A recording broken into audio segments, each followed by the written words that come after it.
Hello welcome back to my channel. അപ്പോൾ ഇന്ന് നമ്മൾ ഉണ്ടാക്കാൻ പോകുന്നത് സോയ മില്ലറ്റ് പുലാവാണ്. അപ്പോൾ പേര് കേൾക്കുമ്പോൾ വലിയ എന്തോ സംഭവമാണെന്ന് നിങ്ങൾ വിചാരിക്കും, പക്ഷേ വളരെ ഈസി ആയിട്ട് ഉണ്ടാക്കാൻ പറ്റുന്നതും അതുപോലെ അത്രയും ഹെൽത്തി ആയിട്ടുള്ള ഒരു ഫുഡാണിത്. So let's get started. ആദ്യമായിട്ട് ഞാനൊരു ബൗള് എടുത്തിട്ടുണ്ട്. ഞാനിവിടെ എടുക്കുന്നത് ഫോക്സ് ടെയിലിൻ്റെ മില്ലറ്റാണ്. നിങ്ങൾക്ക് ഏത് ബ്രാൻഡിൻ്റെ മില്ലറ്റ് വേണമെങ്കിലും എടുക്കാവുന്നതാണ്. അപ്പം മില്ലറ്റിൻ്റെ ഗുണങ്ങൾ എന്ന് വെച്ച് കഴിഞ്ഞാൽ, നമ്മളിത് കഴിക്കുന്ന സമയത്ത് ഇതിൽ ഒരുപാട് നാരുകൾ അടങ്ങിയിട്ടുള്ളത് കൊണ്ട് തന്നെ ഇത് നമ്മൾ ഫുഡായിട്ട് കഴിക്കുന്ന സമയത്ത് നമുക്ക് പെട്ടെന്ന് തന്നെ നമ്മുടെ വയറ് നിറഞ്ഞതായിട്ട് തോന്നുകയും കുറേ നേരം നമ്മുടെ വയറ് നിറഞ്ഞതായിട്ട് തോന്നുകയും ചെയ്യും. അത് മാത്രമല്ല, നമ്മുടെ രക്തത്തിൻ്റെ അകത്തുള്ള പഞ്ചസാരയുടെ അളവും അതുപോലെ തന്നെ കൊഴുപ്പും ഒക്കെ ഇത് നിയന്ത്രിക്കുന്നുണ്ട്. സോ ഞാനിവിടെ കുറച്ച് മില്ലറ്റ് എടുത്തിട്ടുണ്ട്. 1 കപ്പ് മില്ലറ്റ് എടുത്തിട്ടുണ്ട്. അതിലേക്ക് 1 കപ്പ് മില്ലറ്റിന് 1 കപ്പ് വെള്ളം എന്നുള്ള രീതിയിലാണ് ഞാൻ എടുക്കുന്നത്. ഇത് നമ്മൾ മില്ലറ്റ് കുതിർക്കാൻ വേണ്ടിയാണ് ചെയ്യുന്നത്. അപ്പം മില്ലറ്റ് അവിടെ കിടന്നൊന്ന് കുതിർക്കട്ടെ. ഒരു 10 മിനിറ്റോളം നമ്മളിത് കുതിരാൻ വേണ്ടിയിട്ട് വെക്കേണ്ടതാണ് കേട്ടോ. കുതിർക്കാനാണോ കുതിരാനാണോ എന്നറിയില്ല, കുതിരാനായിരിക്കും. ഇനി നമുക്ക് സോയ മില്ലറ്റ് പുലാവാണല്ലോ, അപ്പോൾ എന്തായാലും അതിൽ സോയയുടെ ആവശ്യമുണ്ട്. അപ്പോൾ സോയ നമ്മൾ വേവിക്കാനായിട്ട് ഞാനൊരു പാത്രത്തിലേക്ക് കുറച്ച് വെള്ളം ഒഴിച്ചിട്ടുണ്ട് കേട്ടോ. ഇനി അതിലേക്ക് നമ്മുടെ സോയ നമുക്കിടാം. ഞാൻ കുഞ്ഞ് സോയയാണ് കേട്ടോ എടുത്തിരിക്കുന്നത്. നിങ്ങൾക്ക് വലിയ സോയ ആണെങ്കിലും എടുക്കാം, അല്ലെങ്കിൽ കുഞ്ഞ് സോയ എടുക്കാനും, ഏതാണെങ്കിലും കുഴപ്പമില്ല. അപ്പോൾ സോയ നന്നായിട്ട് വെന്ത് വന്നിട്ടുണ്ട്. ഒരു 5 മിനിറ്റ് തന്നെ നമ്മൾ ഫ്ലെയിമിൽ ചൂടാക്കി കഴിയുമ്പോഴത്തേക്കും നന്നായിട്ട് തിളച്ച് വന്നോളും. അപ്പോൾ സോയ ഞാൻ പാത്രത്തിലേക്ക് അരിച്ച് മാറ്റിയിട്ടുണ്ട്. അത് പിഴിഞ്ഞ് വെച്ചിരിക്കുന്ന സോയയാണ് കേട്ടോ ഇത്. അപ്പോൾ നമ്മുടെ മില്ലറ്റ് നന്നായിട്ട് തന്നെ കുതിർന്ന് വന്നിട്ടുണ്ടേ. അപ്പോൾ ഞാൻ സ്പൂണൊക്കെ വെച്ച് നിങ്ങളെ കാണിച്ചു തരുന്നുണ്ട്.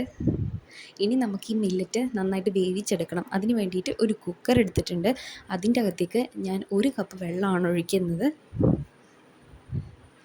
ഇനി അതിൻ്റെ അകത്തേക്ക് നമുക്ക് നമ്മുടെ മില്ലറ്റ് ഇട്ട് കൊടുക്കാം. ഈ മില്ലറ്റൊക്കെ നമ്മൾ വെയിറ്റ് ലോസിനൊക്കെ വേണ്ടി കുറേ പേര് ഉപയോഗിക്കുന്നുണ്ട് കേട്ടോ. മില്ലറ്റ് കൊണ്ട് നമുക്ക് പല സാധനങ്ങൾ ഉണ്ടാക്കാൻ പറ്റും. ഇഡലിയോ ദോശയോ ഉപ്പുമാവോ, അങ്ങനെ പല പല വെറൈറ്റീസ് ഓഫ് സാധനങ്ങൾ നമുക്ക് ഉണ്ടാക്കാൻ പറ്റും.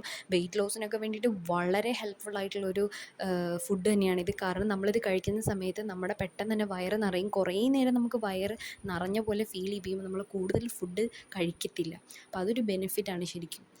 അപ്പം നമുക്കിനി സോയയുടെ ഗ്രേവി ഉണ്ടാക്കണം. അതിന് വേണ്ടിയിട്ട് ഒരു പാനിലേക്ക് ഞാൻ കുറച്ച് വെളിച്ചെണ്ണ ഒഴിച്ചിട്ടുണ്ട്. അതിലേക്ക് കറുവപ്പട്ടയും ഏലക്കയും ഒക്കെ ഇട്ട് കൊടുത്തിട്ടുണ്ട്.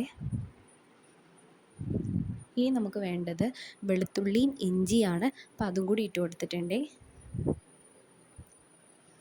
നന്നായിട്ട് ഒരു ബ്രൗൺ കളർ ആവുന്നവരെ നമുക്കൊന്ന് ഇളക്കി കൊടുക്കാം.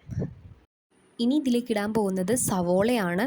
അപ്പോൾ കുനുകുനാന്നരിഞ്ഞ സവോള നമുക്ക് ഇതിലേക്ക് ഇട്ട് കൊടുക്കാം.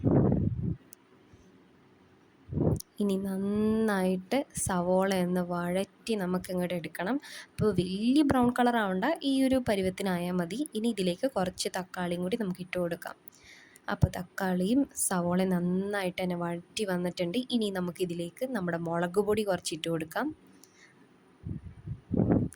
അപ്പോൾ മുളക് പൊടി നന്നായിട്ടൊന്ന് ആ ഒരു പച്ചമണം മാറുന്ന വരെ ഒന്ന് ഇളക്കി കൊടുക്കുക. പിന്നെ ഇതിലേക്ക് ഞാൻ മല്ലിപ്പൊടി ഇട്ട് കൊടുത്തിട്ടുണ്ട്. അതും നന്നായിട്ടൊന്ന് മിക്സ് ചെയ്യുക. അപ്പോൾ ലോ ഫ്ലെയിമിൽ ഇട്ടിട്ട് വേണം ഇതൊക്കെ ചെയ്യാൻ, അല്ലെങ്കിൽ മൊത്തം കൂടി കരിഞ്ഞു പോവും. പിന്നെ ഞാൻ കുറച്ച് ഗരം മസാലയും കൂടി എടുത്തിട്ടുണ്ട്. ഇനി നമുക്കിതിലേക്ക് കുറച്ച് ഉപ്പും കൂടി വേണം. അപ്പം നന്നായിട്ട് തന്നെ ഇളക്കി കൊടുക്കുക.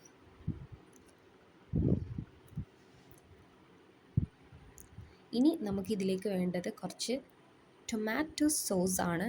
അപ്പോൾ ഇതിലേക്ക് ടൊമാറ്റോ സോസ് നമുക്ക് 2 ടീസ്പൂണാണ് ഞാൻ ഇട്ട് കൊടുക്കുന്നത്. ഇത് ഓപ്ഷണലാണ്, നിങ്ങൾക്ക് വേണമെങ്കിൽ ഇടാം, അല്ലെങ്കിൽ ഇടണമെന്നില്ല. ഇനി നമ്മുടെ സോയ ചങ്ക്സ് ഇതിലേക്ക് ഇടാം. എന്നിട്ട് നന്നായിട്ടൊന്ന് മിക്സ് ചെയ്തെടുക്കാം. നമ്മുടെ സോയൊക്കെ നന്നായിട്ട് മിക്സ് ചെയ്ത് നന്നായിട്ട് വഴറ്റി വന്നിട്ടുണ്ട്. അപ്പം അടിപൊളിയായിട്ടുണ്ടല്ലേ. ഇപ്പോൾ ദാ നമ്മുടെ മില്ലറ്റ് നല്ല അടിപൊളിയായിട്ട് കുക്കായിട്ട് വന്നിട്ടുണ്ട്. നല്ല കറക്റ്റായിട്ട് വന്നിട്ടുണ്ട് കേട്ടോ. ഞാൻ കുറച്ച് കഴിച്ച് നോക്കി, നല്ല ടേസ്റ്റ് ഉണ്ട് കേട്ടോ. ഇനി നമ്മുടെ ഈ സോയ ചങ്ക്സിലേക്ക്, നമ്മൾ നേരത്തെ ഉണ്ടാക്കി വെച്ച സോയയുടെ ഗ്രേവിയിലേക്ക് നമുക്ക് ഈ മില്ലറ്റ് ഇട്ട് കൊടുക്കാം. അപ്പോൾ എൻ്റെ കുറച്ചൊന്ന് സ്റ്റിക്കിയായി പോയിട്ടുണ്ടായിരുന്നു. അപ്പോൾ നിങ്ങൾ കറക്റ്റായിട്ട് വെള്ളം എടുത്തു കഴിഞ്ഞാൽ കറക്റ്റ് പരുവത്തിന് നിങ്ങൾക്ക് കിട്ടുമേ. അപ്പോൾ നന്നായിട്ടൊന്ന് മിക്സാക്കി എടുക്കുക. ആ അപ്പം നമ്മുടെ സോയ മില്ലറ്റ് പുലാവ് അടിപൊളിയായിട്ട് റെഡി ആയിട്ടുണ്ട്. അപ്പോൾ ഇത് നിങ്ങൾ ഉണ്ടാക്കി നോക്കിയിട്ട് ഇതിൻ്റെ ഫീഡ്ബാക്ക് ഒക്കെ അറിയിക്കണേ. Thank you.